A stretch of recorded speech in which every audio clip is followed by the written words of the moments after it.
Radhe Radhe everyone, this is Karima Sharma and welcome back to my channel again. So आज की video होने वाली है उन लोगों के लिए जो यूरोप जाना चाहते हैं। यहाँ से यूके से जो लोग यूरोप का वीज़ा लगवा चुके हैं, वीज़ा आ गया है या फिर आने वाला है। सो उसके रिगार्डिंग हम आज बात करेंगे कि आपको यूरोप जाने से पहले किन किन चीज़ों के बारे में ध्यान रखना चाहिए जो कि मोस्ट इंपॉर्टेंट होती हैं, और आपको क्या क्या करना चाहिए यूरोप जाने से पहले, राइट।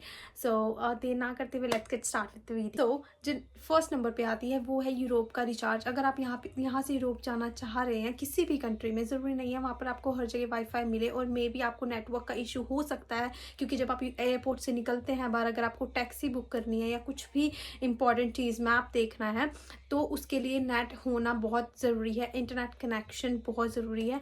सो यस, जब आप यहाँ से निकलें या तो आप अपने रास्ते के बीच में या एक दिन पहले भी, जब मैं जा रही थी, अभी मैंने कुछ टाइम पहले ही अभी मैं यूरोप जाकर आई हूँ, उसके मैंने व्लॉगिंग जो ट्रैवल व्लॉग था वो नहीं अपलोड किया, बट मैं कर दूँगी। So stay tuned for that. But yes, मैंने भी वो जो रिचार्ज है रास्ते में जाते जाते ही कर लिया था।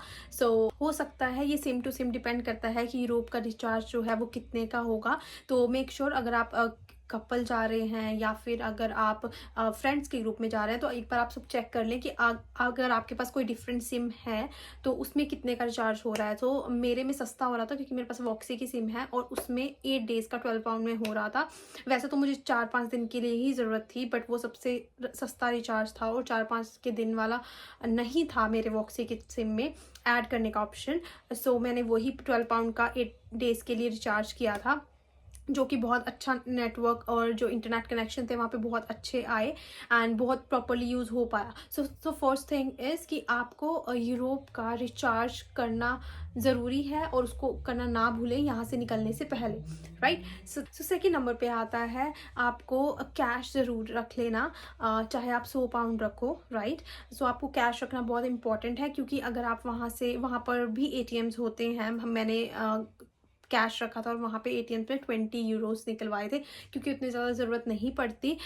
तुम्हारे पास अगर लाइक वाइस का कार्ड है, वाइस का कार्ड बहुत अच्छा होता है, जिसमें कि अगर आप किसी भी कंट्री में उसको यूज़ करते हैं उसमें कोई ट्रांजैक्शन चार्जेस एक्स्ट्रा नहीं कटते, जितना आप पे करते हैं उतना ही कटते हैं। तो मेरे पास वो था तो मैंने उसको यूज़ किया।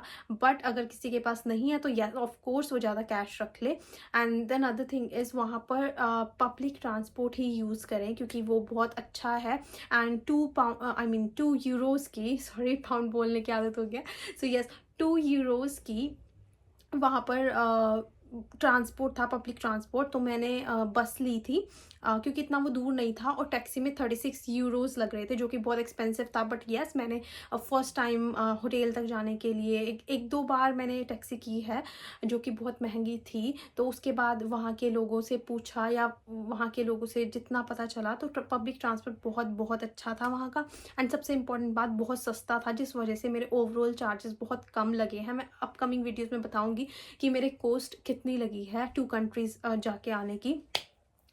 आपको बसेस भी मिल जाएंगी और ट्रेन्स भी मिल जाएंगी, वो आपके ऊपर डिपेंड करता है कि कितना टाइम बस ले रही है और कितना टाइम ट्रेन ले रही है, एंड कितने चार्जेस उसके हैं, कितने टिकट है, राइट। सो मेरे लिए बस ओके थी बिल्कुल, क्योंकि उतना टाइम नहीं लग रहा था और उसमें सिर्फ 2 यूरोस लगे मेरे। सो यस, मैंने मेरे जो 20 यूरोस निकलवाए थे, इनफैक्ट वो भी खर्च नहीं हुए थे मैंने पब्लिक ट्रांसपोर्ट में यूज़ करने के बाद भी, क्योंकि बहुत सस्ता था। एंड सो यस, कैश ज़रूर रख ले, कभी भी किसी भी टाइम ज़रूरत पड़ सकती है। अगर आप चाहते हैं एक्सचेंज यहीं से करवा के जाना, यहाँ से भी करवा सकते हैं। अगर आप वहाँ जाकर एक्सचेंज करवाना चाहते हैं, वहाँ से भी करवा सकते हैं, वहाँ पे एटीएम्स होते हैं। तो ये टोटली डिपेंड करता है आपके ऊपर कि आपको कैश कहाँ से एक्सचेंज करवाना है। एयरपोर्ट से भी हो जाता है, वहाँ पर जाकर उस कंट्री से भी हो जाता है कार्ड से, एंड यहाँ से भी आप करवा के जा सकते हैं। So it totally depends on you कि आप कहाँ से करवाना चाहते हैं। मैंने वहीं पे जाकर करवाया था। सो यस, सो कैश ज़रूर लेकर जाएं अपने साथ। अगर आपको शॉपिंग भी करनी है तो भी उसमें भी कैश ज़रूरी होगा, अगर आपके पास वाइस का कार्ड नहीं है। अगर आपके पास वाइस का कार्ड है तो शॉपिंग में वो आप यूज़ कर सकते हैं। एंड सबसे इंपॉर्टेंट बात, अगर आपके पास वाइस का कार्ड नहीं है तो मैं तो यही सजेस्ट करूँगी कि आपके पास होना चाहिए, आप अप्लाई कर सकते हैं। उसमें कोई ट्रांजैक्शन और एक्स्ट्रा फी चार्जेस नहीं कटती, चाहे वो आप किसी भी कंट्री में यूज़ करें, स्पेशली इन यूरोप। मैंने जितना ट्राई किया है उसमें कोई भी एक्स्ट्रा चार्जेस नहीं कटते, जितने आपको पे करने हैं जिस भी करेंसी में, वो उसमें उतने ही डिडक्ट होते हैं, राइट। सो ये जस्ट एक मेरा सजेशन था आप सबके लिए। So it totally depends on you all कि आप करना चाहते हैं या नहीं, बट येस, कैश तो किसी भी हालत में आपके पास होना ही चाहिए। सो अब आप आते हैं नेक्स्ट पॉइंट पे। सो नेक्स्ट पॉइंट क्या है, आपके पास BRP जो कि 31 दिसंबर तक वैलिड है सबके BRPs में, जिनको भी न्यू मिले हैं, और ऑलमोस्ट सबको ईमेल आ चुकी होगी होम ऑफिस की साइड से कि इसको ई वीज़ा में कन्वर्ट कर लो। वैसे तो अभी अगर आप अभी मैं जब रिसेंट गई तो मैंने ई वीज़ा नहीं कन्वर्ट किया था, तो वो BRP चल रहा है। बट जस्ट इन केस वो नहीं एक्सेप्ट करते हैं, तो आपकी फ़्लाइट डिले हो या कुछ भी हो, तो अभी मुझे कुछ टाइम पहले ही आई, मतलब यूरोप से वापस आने के बाद ही मुझे होम ऑफिस की ईमेल आई है ई वीज़ा के लिए। सो यस, अगर आपको आ चुकी है ई वीज़ा की ईमेल, तो आप उसके ई वीज़ा अपना जनरेट कर लीजिए, ताकि आपको फिजिकल BRP कैरी करने की ज़रूरत ना पड़े, एंड ये ईजी होगा ऑब्वियसली। एंड अगर आप इससे आपका टाइम भी बचेगा, कि अगर वहाँ पे इमिग्रेशन ऑफिसर ने आपको बोला तो आपको उसमें बहुत टाइम लगेगा, जिससे आपकी फ़्लाइट भी मिस आउट हो सकती है। तो ये सब चीज़ें पहले से प्रिपेयर करके रखें, एक दिन पहले। ओके, सो अनदर पॉइंट आता है यहाँ पर बैगेज का।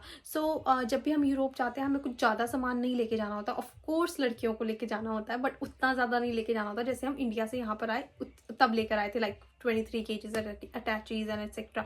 नो, हम यहाँ पर 8 kg का बैग या गर्ल्स पर्स कैरी कर सकती हैं, वो सब हो सकता है।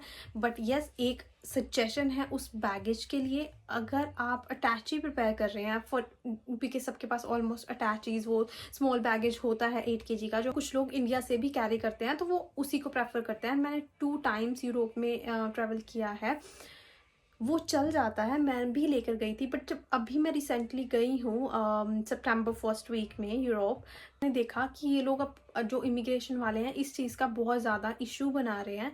वो अलाउ नहीं करते, वो अटैचीज़ जो होती हैं हमारे पास, अनटिल और अनलेस आपने वो टिकट में ऐड नहीं किया एक्स्ट्रा पे करके, वो अलाउ नहीं करेंगे कि आप उसको cabin as a cabin bag लेके जाओ एयरप्लेन में। और वो वहाँ पर उनके पास जो बैगेज का ऑप्शन होता है, उन्होंने बनाया होता है कि येस, अगर आपके अटैची या कोई भी बैग इसमें फिट आता है तो आप अंदर ले जा सकते हैं, जो कि ऑफ कोर्स नहीं आता उसके टायर्स के साथ, राइट। सो बहुत मुश्किल से मुझे एक बार 48 पाउंड पे करना पड़ा जब मैं गई थी, एंड बहुत मुश्किल से मैं उसको वापस लेकर आ पाई हूँ। ये हो सकता है एयरलाइन टू एयरलाइन डिपेंड करे, बट ऑलमोस्ट सब एयरलाइंस ऐसा कर रही हैं। मैंने तो उसके टायर्स निकाल के फिर उसको फिट किया था। आई मीन उनको नहीं पता चला ऐसा कुछ, बट आते टाइम, अदरवाइज मेरे 3 टाइम्स 48 पाउंड्स लगते। बट एक बार लगे तो मैंने उसके बाद सोच लिया था कि अगर लगे तो इसको छोड़ जाऊंगी यहीं पे, क्योंकि मेरे पास एक अनदर ऑप्शन था, मैं उसमें अपना सामान कन्वर्ट कर सकती थी। बट ये बहुत बहुत हैक्टिक और बहुत मैसी काम होता है, ये नहीं हो पाता, राइट। सो मैं आप सबको यही सजेस्ट करूंगी कि आप या तो वो जो हम होल्ड कर सकते हैं बैग, या तो वो लेके जाएं, या फिर जो हैंग करने वाला बैग होता है जिसको पिट्ठू बैग भी बोलते हैं, या तो आप वो लेकर जाएं। सो दैट आपको कोई टेंशन ना हो, आपको कुछ एक्स्ट्रा चार्जेस नहीं पे करने पड़े बोर्ड करते टाइम फ्लाइट को, राइट। सो या डेफिनेटली इसका बहुत बहुत ध्यान रखें, क्योंकि एक बहुत इंपॉर्टेंट चीज़ है, क्योंकि 48 पाउंड बहुत ज़्यादा होता है सिर्फ एक बैग के लिए। एंड अनदर थिंग, अगर आप यहाँ से फ़्लाइट लेकर जा रहे हैं और अगर आप अपनी डेस्टिनेशन पे नाइट में पहुँच रहे हैं या फिर इवनिंग में पहुँच रहे हैं, तो मेक श्योर आप होटल बुकिंग करके जाएं यहाँ से, राइट। क्योंकि अगर आप ये सोच रहे हैं, क्योंकि कुछ लोग ऐसा सोचते हैं कि वहाँ पर जाएंगे घूमेंगे, तो जहाँ पर हम घूम के रुकेंगे या जहाँ पर हमारे आसपास जो भी होटल होगा वो लेंगे, सो दैट हमें इधर से उधर होटल बुकिंग अगर हमने कर ली, तो हमें, अगर हम कहीं और घूम रहे हैं किसी और साइड है और हमें होटल के लिए वापस उस साइड ना आना पड़े। डेफिनेटली एक अच्छा आइडिया है, एंड ऐसा होता है। बट द थिंग इज़, अगर आप अपनी डेस्टिनेशन पे कहीं पे भी रात को या शाम को पहुंच रहे हैं, जैसे कि मैं 7 o'clock पहुंची थी और मैंने होटल बुक नहीं किया था, मैंने भी सेम यही चीज़ सोची थी कि घूम के जहाँ भी लास्ट घूम रही होंगी मैं, वहीं पे जो नियर बाय होटल होगा वो मैं बुक कर लूँगी, right. But the thing is, उस टाइम मतलब होटल का इतना मैसअप हुआ था मेरे साथ। अभी जो मैं रिसेंट गई थी उसकी बात बता रही हूँ, उससे पहले वाले में तो येस बुक था, बट इस वाले में मैंने ऐसा सोचा था, राइट। सो बहुत ज़्यादा मैसअप हुआ, and it's not safe for girls. तो मैं यही सजेस्ट करूँगी, अगर आप इवनिंग या नाइट पे किसी डेस्टिनेशन पे पहुँच रहे हैं, तो मेक श्योर आप होटल ज़रूर बुक कर लें पहले, राइट। बिकॉज कई कई होटल्स में अवेलेबल नहीं होते रूम्स। हाउएवर मैं कंट्री में जिस यूरोप कंट्री में गई थी वहाँ पे अवेलेबल मिल गए थे, एंड बहुत अच्छा रूम मिला था। एट द एंड सब कुछ परफेक्टली फाइन हो गया था, बट यस थोड़ी सी दिक्कत आती है फिर भी। सो मेक श्योर आप होटल बुकिंग पहले करके जाएँ इसके लिए।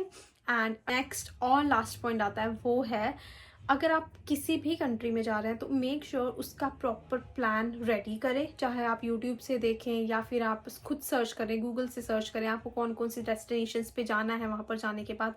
एंड अगर इन केस किसी डेस्टिनेशन की टिकट है, फॉर एग्जांपल अगर किसी स्पेसिफिक जगह पे जाते हैं, लाइक अगर आप पेरिस जा रहे हैं तो डिज्नीलैंड में जाने की एक स्पेसिफिक टिकट है, तो अगर आप वहाँ पे जाना चाहते हैं या किसी भी ऐसी जगह पे, किसी ऐसी डेस्टिनेशन पे जिसकी टिकट है, तो मेक श्योर उसको एक दिन पहले बुक कर लें, 1 या 2 दिन पहले, या फिर जाने से पहले भी बुक कर सकते हैं, सो दैट वो आपको सस्ती पड़े। अगैन मैंने बुक नहीं की थी तो सेम डे करने के लिए मुझे थोड़े से एक्स्ट्रा चार्जेस लगे, बट येस मैं तो आप सबको अपने एक्सपीरियंस से जो मैंने गलतियाँ की हैं कि आप लोग ना करो, सो इसके लिए मैं आपके लिए ये वीडियो बना रही हूँ। तो मेक श्योर करना जो जो मैंने इसमें आपको चीज़ें बताई हैं वो आप फॉलो करें।